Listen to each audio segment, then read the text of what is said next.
The light you see in the distance is not a rescue flare, and the sound vibrating in your marrow is not the wind. Some things were never meant to be witnessed, yet once they fix their lidless yellow gaze upon you, the world you knew begins to dissolve. Tonight, we traverse the jagged coastline of the Isle of Wight, where the veil between our reality and the Gaib has been torn wide. From the predatory tides of Compton Bay to the disjointed painted nightmare lurking in the Sandown marshes, a single malevolent presence has been stalking one family through the decades. It changes its mask, sometimes a silent craft of fire, sometimes a three-fingered jester, but its intent remains the same. Lock your doors, dim the lights. You are no longer alone in this room. The Isle of Wight was a jagged tooth of rock gnawing at the throat of a restless English channel. It was a March twilight in 1972, an hour the ancients might call the Sa'at al-Ghurub, when the veil between the waking world and the God, the unseen, thins into a translucent shroud. A lone woman paced the obsidian sands of Compton Bay, seeking the serenity of the salt air. The atmosphere was crisp, it reflected an oppressive weight that felt less like weather and more like a premonition. As he ventured further into the tidal flats, the silence of the beach was swallowed by rhythmic, unnatural thrumming. He felt the first touch of the water, a sudden, frigid look against his ankle.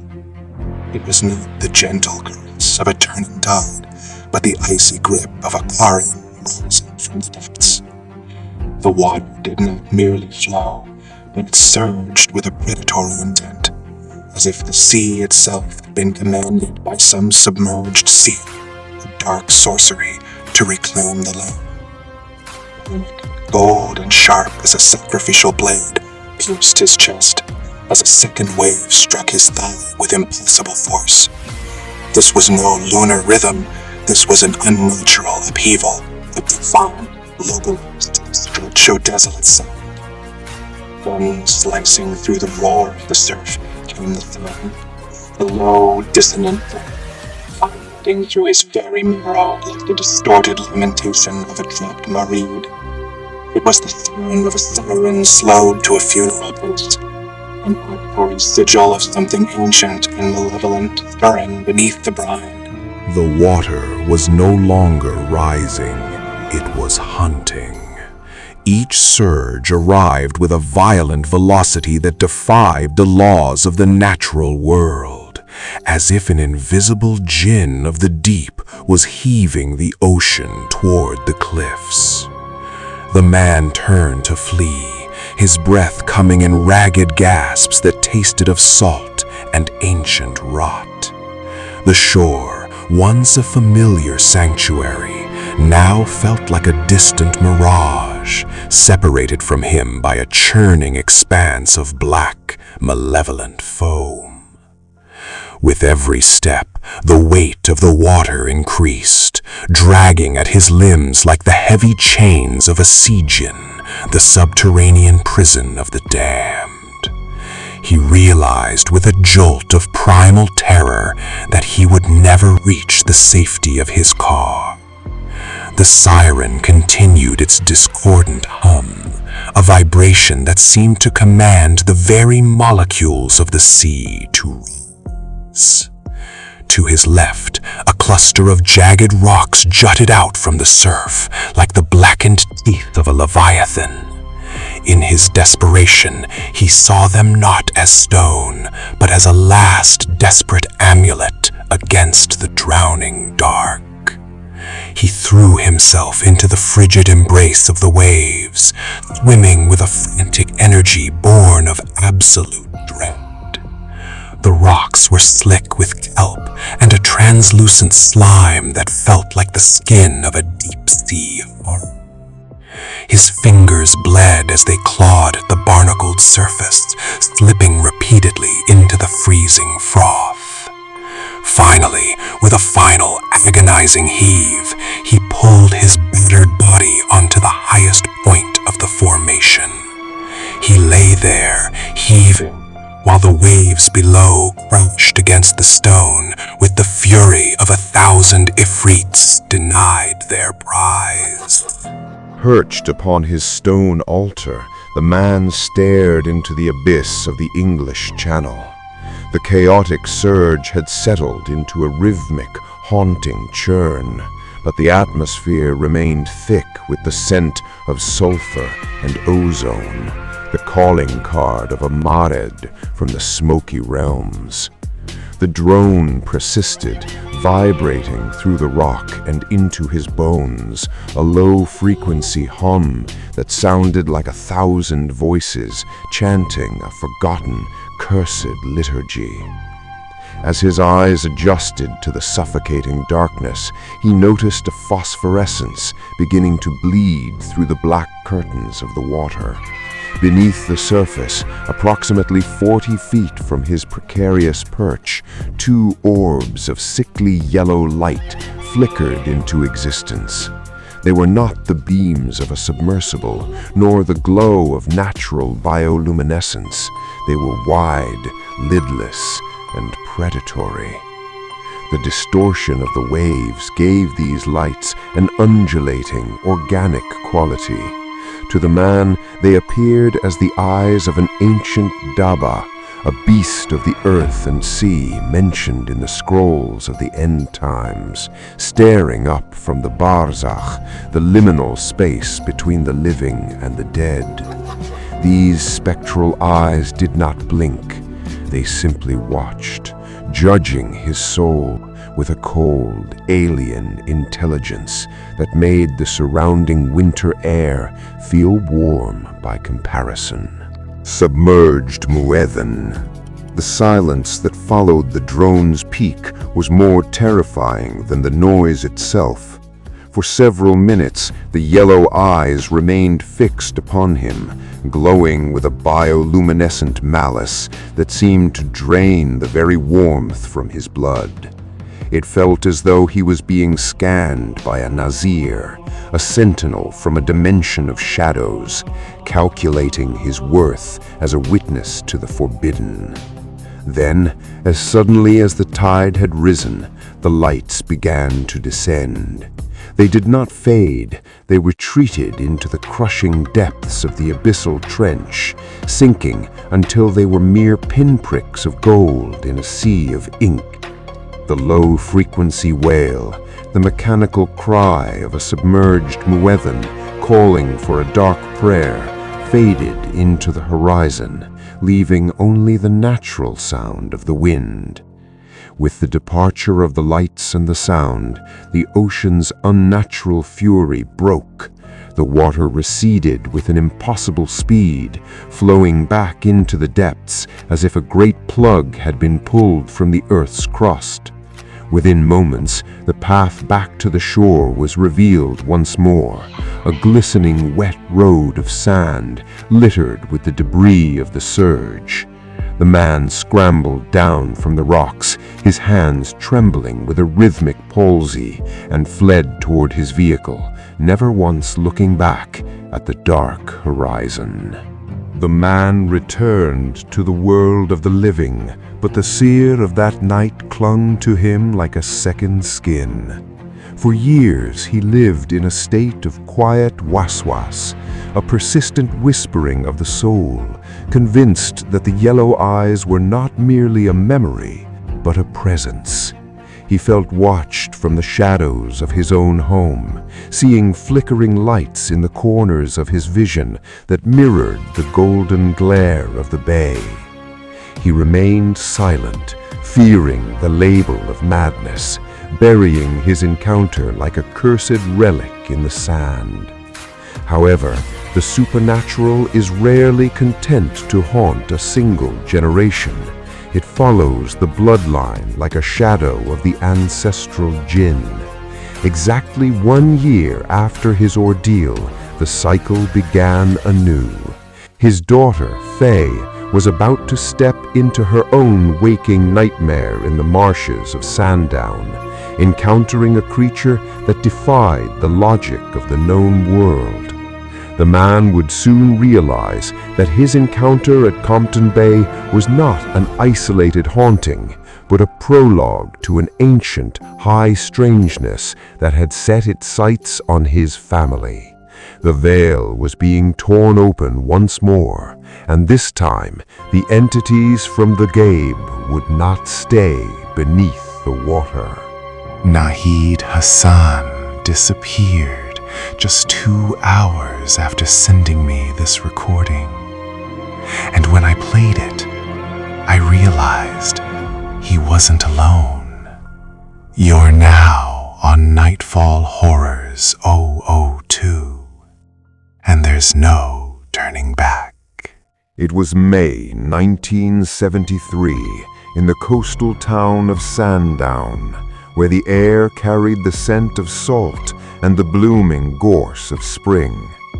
7-year-old Faye and her young companion were lost in the innocent rhythm of a game, unaware that they were treading upon a barzakh, a thin place where the mundane world bleeds into the supernatural. As the sun began its descent into the Sa'at al-Ghurub, the golden hour of the setting sun, the playful silence of Lake Common was shattered. A sound, dissonant and jarring, drifted across the fields. It was a low, mournful wail, reminiscent of a funeral siren or the distorted cry of a jinn mourning a lost age. The children, possessed by a curiosity that lacked the protective waswas of adulthood, did not flee. Instead, they felt drawn to the source, convinced it originated from the marshlands near the silent, rarely used airport. They crept toward the perimeter of the golf course, noticing with a growing sense of unease that the adults nearby seemed deaf to the cacophony. It was as if a veil of sihr, a localized sorcery, had been cast, isolating the children in a private frequency of terror.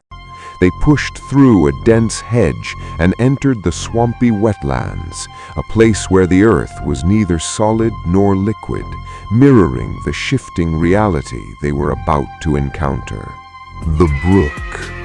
The wailing siren vanished, replaced by a silence so heavy it felt like a physical weight upon the marsh. They reached a small wooden footbridge, the ancient wood groaning under their light footsteps. As Faye glanced down, her heart stuttered, a sight that would chill the blood of any who believe in the Afrit. A hand, grotesque and alien, was gripping the edge of the bridge from the shadows below. It was encased in a blue glove, but the anatomy was a mockery of the human form. It possessed only 3 elongated, stiff fingers.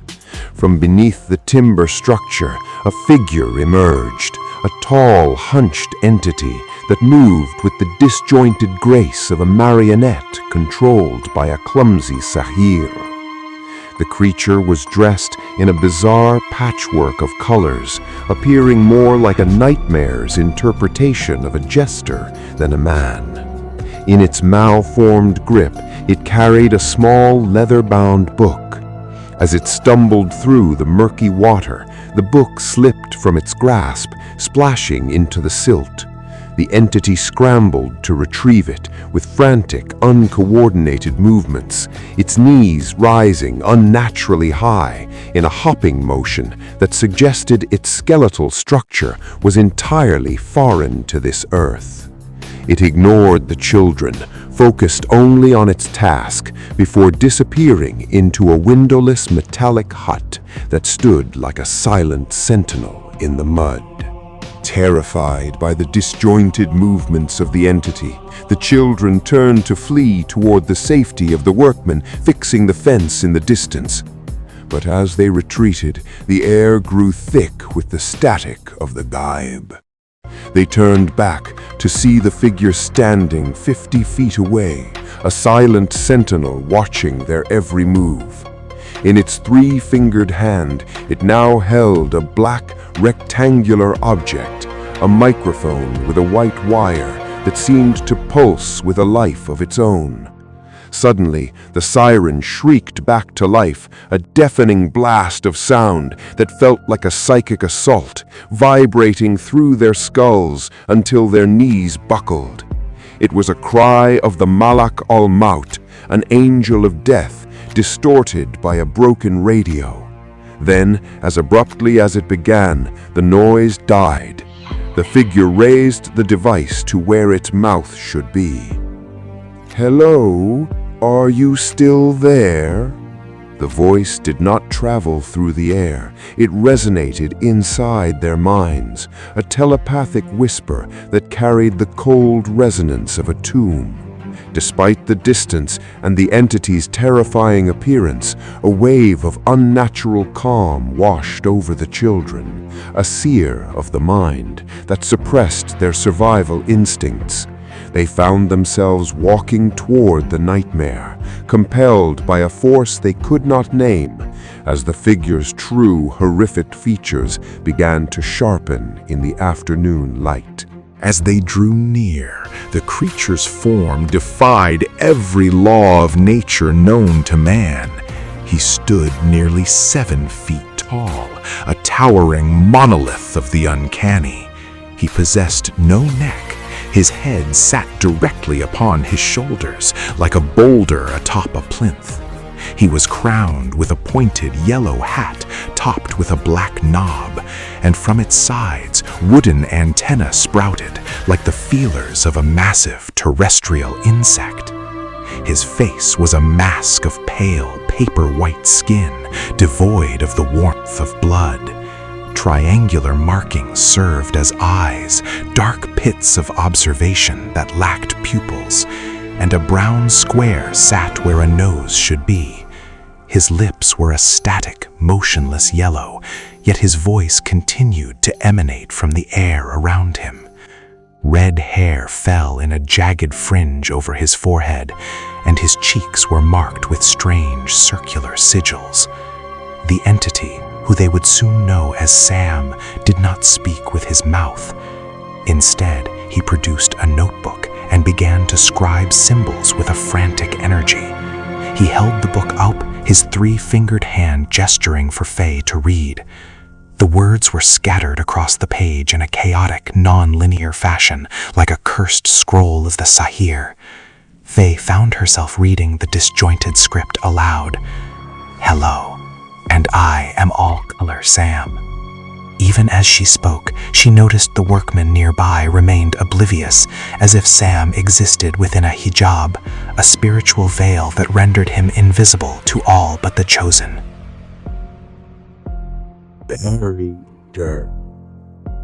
Sam beckoned the children toward his metallic hut, a structure that felt less like a building and more like a fallen vimana or a vessel of the jinn.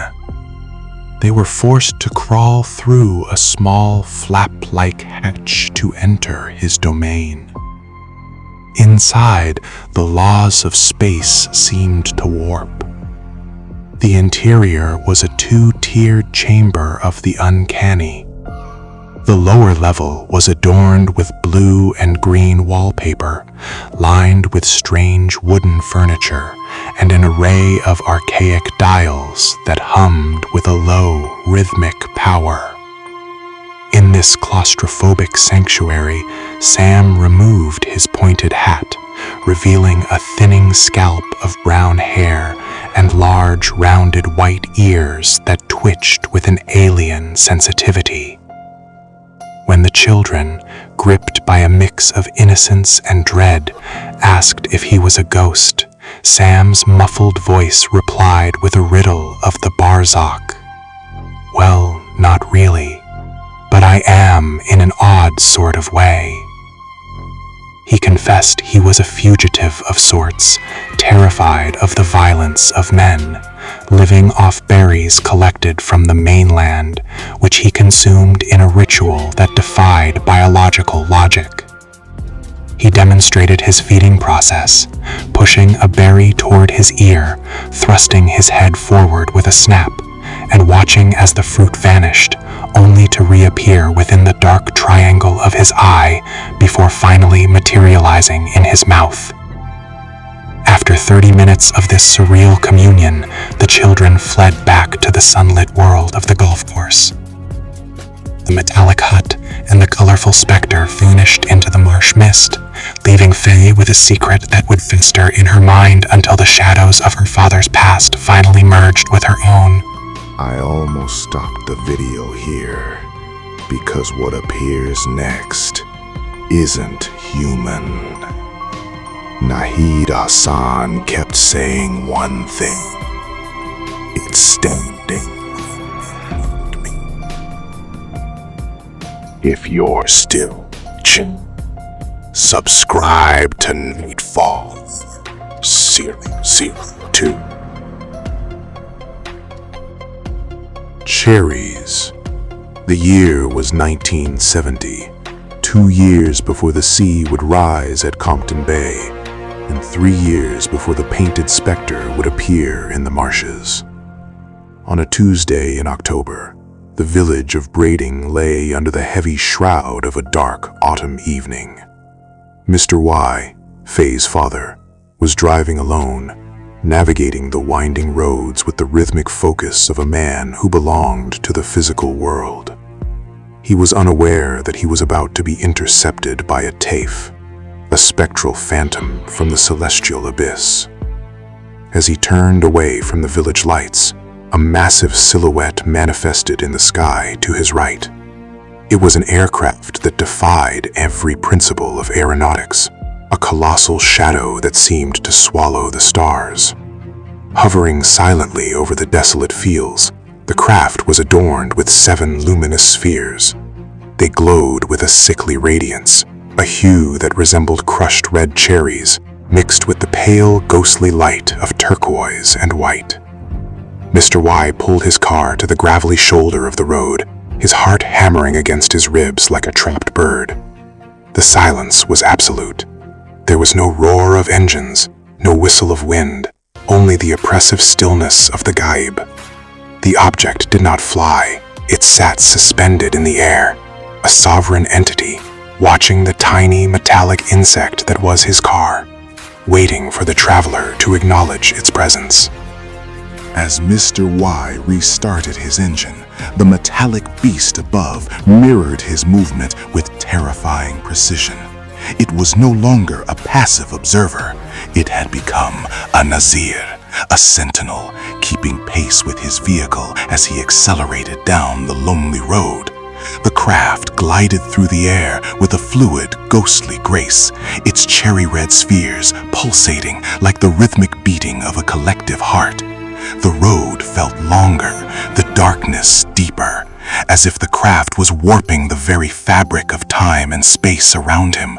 Suddenly, the object banked with impossible agility, cutting across the road approximately 300 feet behind his car. Mr. Y slammed on his brakes, his breath hitching in his throat. He watched through the rear window as the craft descended, hovering low over the adjacent fields. In this lower state, the entity seemed to transform.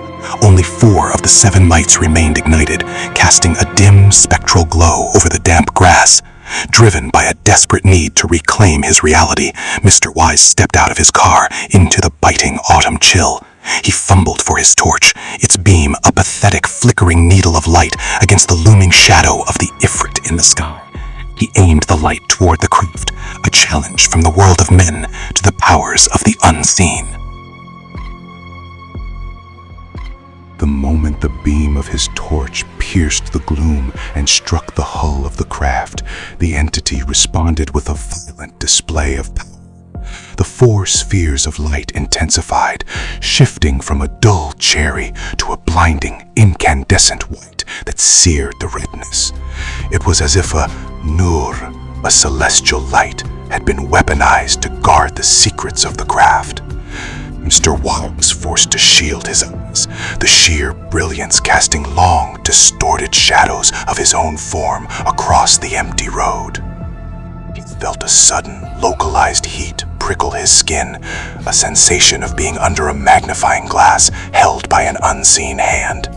The air around them began to ripple and shimmer like a desert mirage, a phenomenon the ancients might describe as the presence of a sahir weaving a cloak of invisibility. The craft was no longer just a machine. It felt like a living presence, a sentinel of the Malakut, the realm of power that stood between him and the safety of his home. As he pointed through the glare, the object began to emit a low-frequency vibration that rattled his teeth. He would later write in the stories of the Marsh, a iconic signature of the forbidden. The craft then ascended with a sudden silent velocity, vanishing into the cloud cover as if it had never existed, leaving Mr. Y standing in a deafening silence that felt like the aftermath of a ritual. The years following the encounter were not kind to Mr. Y.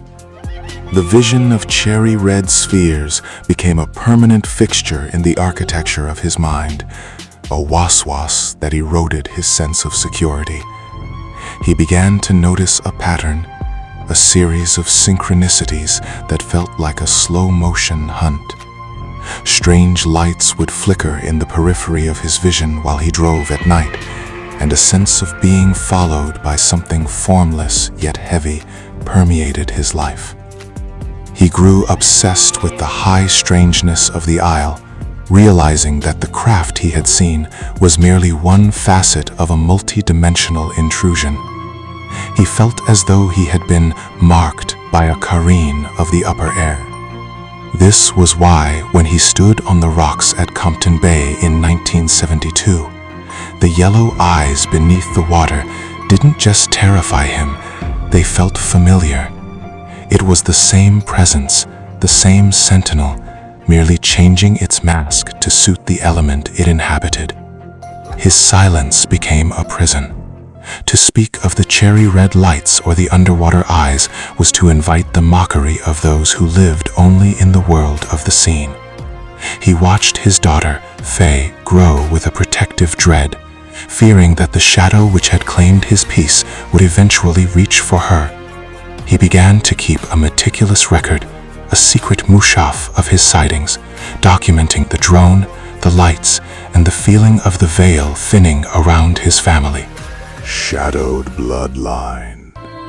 The final thread of the tapestry was pulled tight on that June morning in 1973, when Faye finally spoke of Sam, the colorful harlequin of the marshes. The walls of Mr. Y's reality finally crumbled. He recognized the details, the rhythmic wailing, the windowless metallic structure, and the feeling of a world being watched by an alien Nazir. He realized that the creature in the marsh was not a mere ghost or a child's fantasy. It was a manifestation of the same Gaib that had chased his car and stared at him from the depths of Compton Bay. Driven by a mixture of fatherly protection and a desperate need for yaqeen, certainty, he sought out the boy who had been with Faye. When the boy confirmed the presence of the three-fingered entity, Mr. Y knew he could no longer carry this burden alone. He contacted the investigators of the unseen, those who studied the metallic chariots of the sky, sensing that Sam was not a man in a costume, but a biological drone, an emissary from the same source as the silent craft. The Isle of Wight had become a focal point of a grand, terrifying sikh. From the cherry-red spheres in the sky to the yellow eyes in the surf and the painted jester in the swamp, the family had been witness to a singular, shifting presence. As Mr. Y handed over his detailed documents, he felt a cold clarity. They were not just observers. They were participants in a cosmic haunting, a bloodline marked by the sentinels of the unknown, standing at the edge of a world where the veil had finally, irrevocably been torn asunder. This video is over, but the story isn't, because Nahid Hasan was never found. And if your phone turns on by itself tonight, just know you've been chosen. Subscribe to Nightfall Horrors 002 because you're not safe anymore.